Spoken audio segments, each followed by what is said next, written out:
call this the region, a place built on steel and sweat and secrets.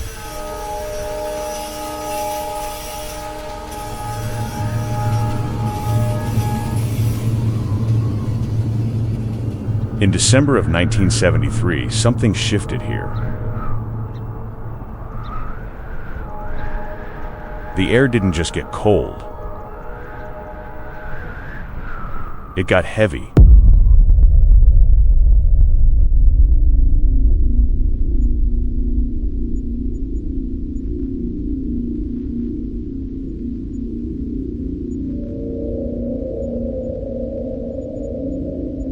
"20-year-old Sharon Pope De Jesus and her younger sister, 18-year-old Lillian Pope, were last seen alive on the evening of December 13, 1973.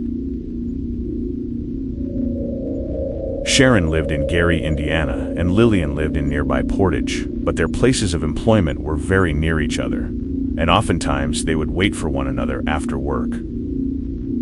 On the night of the 13th, Lillian met Sharon after Sharon finished her shift at Calvin's Grill, a drive-in restaurant, located at 4701 East Dunes Highway in Gary, Indiana.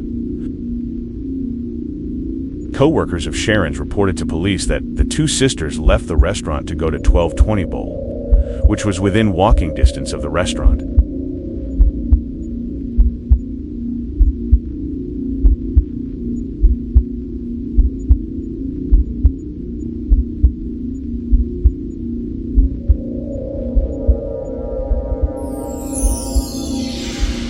The following morning, a highway worker in Lake Station doing routine checks on a sewage lift station discovered the sisters laying side by side near the gravel road that led to the secluded area.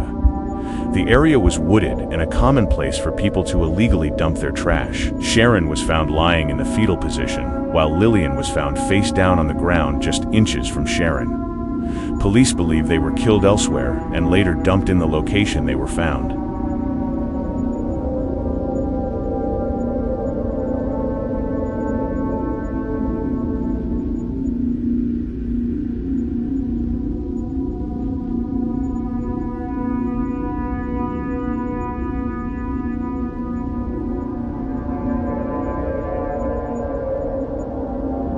Both Sharon and Lillian had been shot at close range with a shotgun in the back of the head.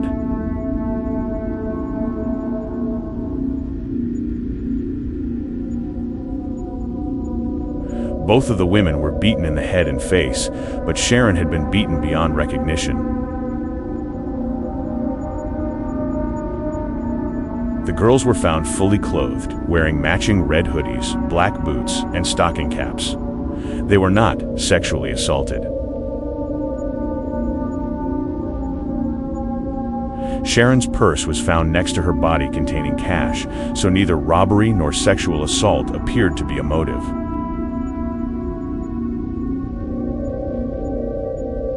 Perhaps the most disturbing of all, both of the sisters were pregnant.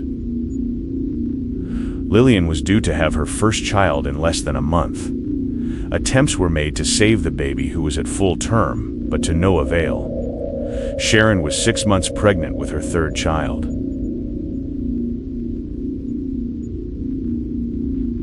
This is the spot, Clay and 15th, in the hollowed-out gut of Gary. Under the shadow of the toll road, where the traffic hums at 70 miles per hour, oblivious to the nightmare. They were found here, side by side, no struggle, no robbery. Their purses were still there. This wasn't a crime of greed. This was an execution.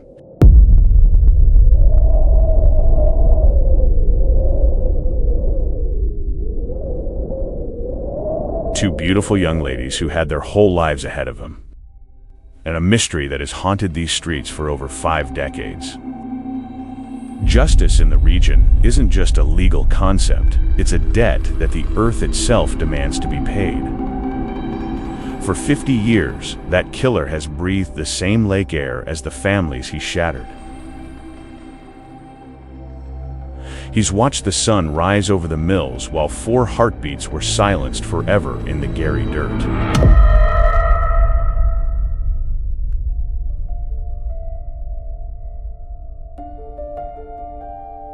The 1970s marked a pivotal and challenging era in American criminal justice, often described as the beginning of a crime wave that saw the national homicide rate double between the mid-1960s and 1980s.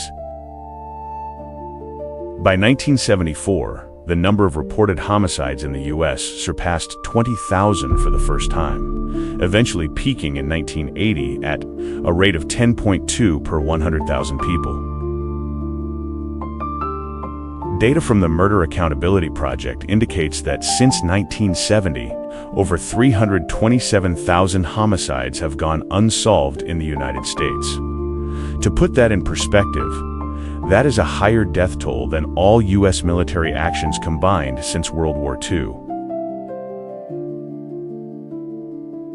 During this time, the rise of stranger-to-stranger violence crimes where there was no clear prior relationship between the victim and the perpetrator made traditional investigative methods less effective. This shift, combined with a lack of centralized DNA databases and advanced forensic technology, allowed thousands of cases to go cold, laying the groundwork for the staggering number of unsolved homicides we see in the data today. When a cold case involves the loss of sisters, the weight of the tragedy is compounded, leaving a multi-generational void that only the truth can begin to fill.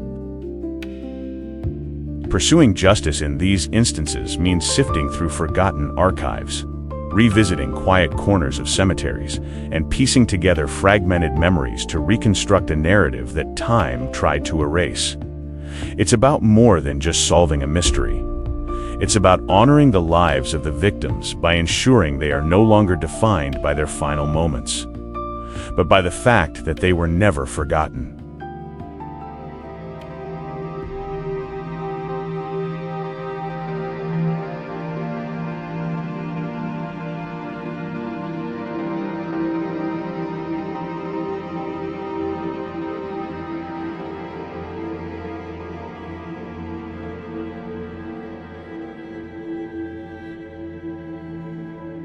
We've left the industrial cold of Gary. Now we're in Portage, Calvary Cemetery.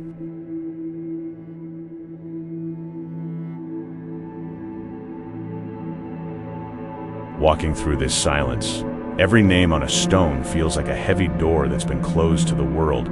The air here isn't scary, it's sacred. It's the weight of a story still waiting for its final chapter.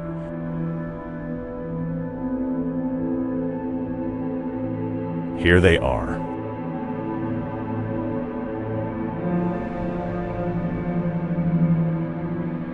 Look at the ages, 20 and 18. They should be grandmothers today watching their kids grow up.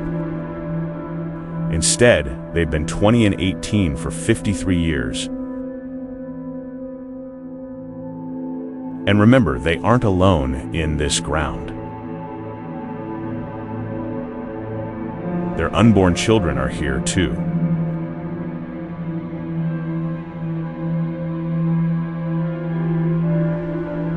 A quadruple homicide that the law calls a cold case, but the heart calls an unforgivable tragedy.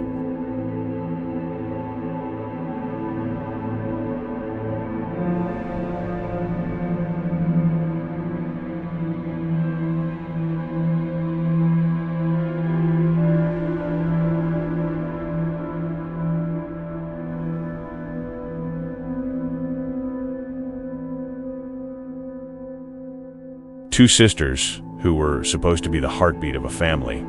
Sharon, with her quiet strength. Lillian, with a laugh that could outshine the Gary skyline.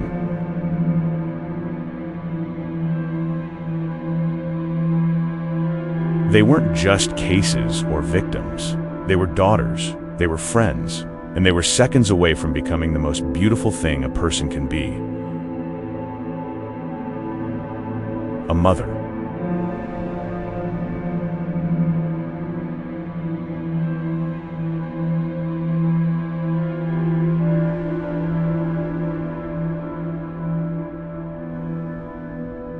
They've been waiting in this Portage soil for over 50 years, waiting for the region to wake up, waiting for the shadow who stood at Clay and 15th to finally lose his grip on the truth.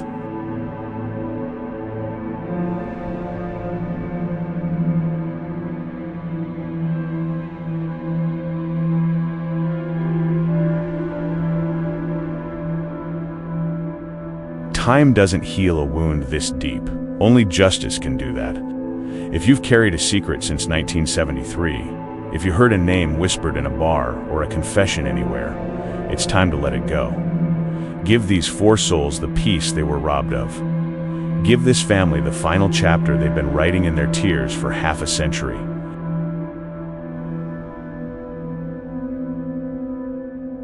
Because the truth doesn't die. It just waits for someone brave enough to speak it.